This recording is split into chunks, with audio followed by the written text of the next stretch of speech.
Hello বন্ধুরা, আসসালামু আলাইকুম। তেল গরম হয়ে গেছে, আমি এখানে আলু পেঁয়াজ দিয়ে দিয়েছি। তো বন্ধুরা, এবার দিয়ে দেবো হলুদের গুঁড়ো, এবার দিয়ে দেবো লঙ্কার গুঁড়ো,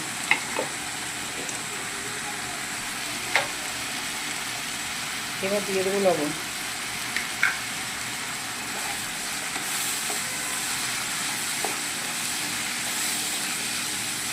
আজকে এই রেসিপিটা বন্ধুরা আমি কী দিয়ে রান্না করবো বলুন তো? এই আলু পেঁয়াজটা আমি রান্না করবো চিংড়ি মাছ দিয়ে।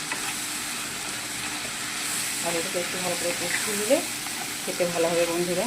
সবাই ভালো থাকবেন, সুস্থ থাকবেন। আর আমাদের তো রমজান চলছে, রমজানে তো আমরা তো দুপুরে খাবো না আর বিকালেও খাবো না, তো একদম সন্ধ্যের গায়ে গায়ে এইবার ছেলেদের লেগে রান্না করছি।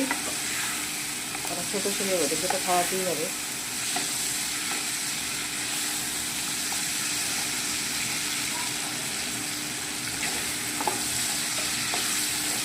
তো আলুটা একটু ভালো করে কষালে খেতে ভালো লাগবে। আর রোজা রাখার পর, রোজা খোলার পর আর কোন জিনিস খেতে ইচ্ছা করে না। ভাত খেতেও ইচ্ছা করে না, ভোরে সেহরি খেতেও ইচ্ছা করে না। ঘুম থেকে উঠে আবার খাওয়া মনে হয় যেন পেট ভর্তিই হয়ে আসে। কী খাবো, মানে সন্ধ্যেতে যেগুলো খেয়েছি সেগুলোই হজম হয়নি। বন্ধুরা, তরকারিটা আমার পানি মরে এসেছে। আর এখানে আমি চিংড়ি মাছ ভেজে রেখেছি,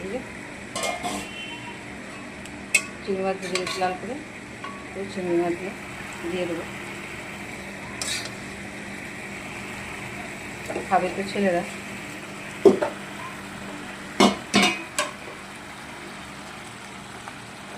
আর জিরে গুঁড়োটা দিয়ে দিয়েছি বন্ধুরা।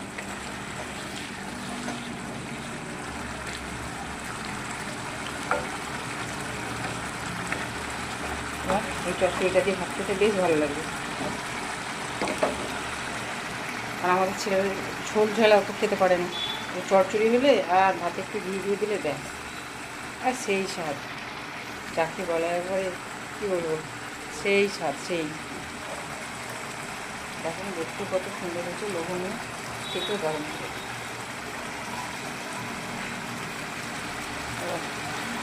ঝোলটা মরা হয়ে গেছে এবার। তো বন্ধুরা, তরকারিটা তো আমার হয়েই গেছে। ভালো থাকবেন, সুস্থ থাকবেন, দেখা হবে পরবর্তী ভিডিওতে। খুদা হাফেজ।